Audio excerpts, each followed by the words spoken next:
Are you sitting a lot or standing a lot or doing repetitive movement with your legs, hiking or walking or running?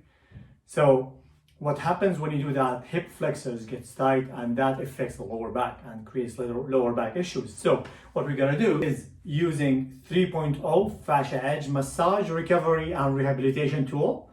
We're gonna use it to release that hip flexor. So what you're gonna do, you're gonna just go feel that bone here, just like follow your muscles here until you get the bone. There's like a bony protuberance or like prominent area of the bone. Just put the fascia edge 3.0, put this ridge, the smooth one, right here on the skin, basically. And then push with both hands this way like that. What you're gonna do, then sit on a sofa or a chair or on a table or on your couch.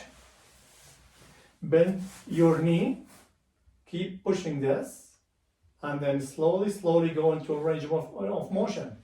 Go in and up and in, and then slowly down. And repeat 10 times. I would do that twice a day or every 3 hours of sitting, because to counteract what you're doing, reverse the whole seating issue.